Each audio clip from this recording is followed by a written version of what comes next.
За одоо 8-ыг 6 болгоод ирэхлээр энэ 2% хүүний зөрүү нь хэний одоо нуруунд дээр ирэх үг гэхээр бас л яг адилхан арилжааны банк Монгол банкны нуруунд дээр ирэх байхгүй.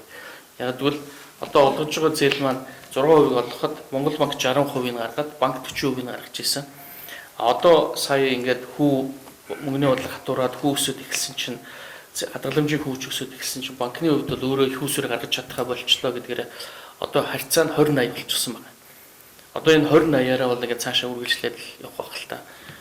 Тэгэхээр ингээд явж байгаа нөхцөлд бол тэр 80%-ийг гаргасан Монгол банк 20%-ийг гаргаж байгаа банк гэднээс бол өөрсдөө хүүгөө буулгах бол. Тэгэхээр банкн дээр ч хүний алдагдлын зөрүү орж ирнэ. Монгол банкн дээр ч хүний алдагдлын зөрүү орж ирэх байхгүй. Алдагдал гэж. Тэгэхээр энэ алдагдал хүлээхийн албан ёсоор одоо нэг шийдвэр гаргаж яах хэрэгтэй. Тэр нь өөрөө одоо засгийн газрын тогтоол дээр за ийм хэмжээний алдагдал гэх юм байна. Энэ ачааг одоо тэр байгууллага үүрэх хэрэгтэй. Ингээд энэ алдагдал ч одоо хүүгийн зөрүүг л орлогын зөрүүг л танах юу яа гэж байгаа ш танах одоо өөрсдөө үүрье гэдгээ Монгол банк хэлсэн шүү дээ. Хоёр тэрвээ Монгол банкын алдагдлын гэдэг юм уу орлогын зөрүүг энийг би бол алдагдлын гэж ойлгохгүй байгаа. Орлогын зөрүү та нар 4%-аар өгсөн зээлээ их усрээ 4.5% хүүтэй буцааж авч байгаа.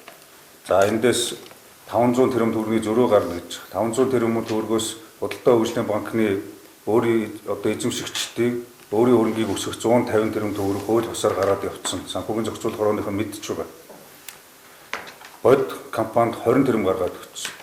Эдгээр буцаагаа төлөе гэж байгаа тийм төлнө гэдгээ одоо илэрхийлсэн байна. Ингээд 170 тэрбум төгрөг.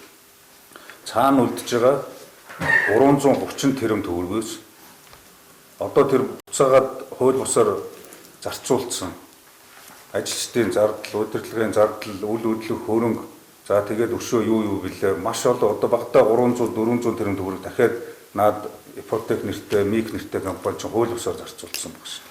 Тэгвэл тэднээс одоо бид нар нэгч гаргаж энэ хэнийг ч алдагдлуугаар зүгээр алдсан мөнгөө эргээд буцааж авах замаар халын авах гэж байгаа шүү. Авах замаар энэ алдагдал буюу та нарын яриад байгаа алдагдал бидний яриад байгаа энэ зөрүүг нөхөх боломжтой.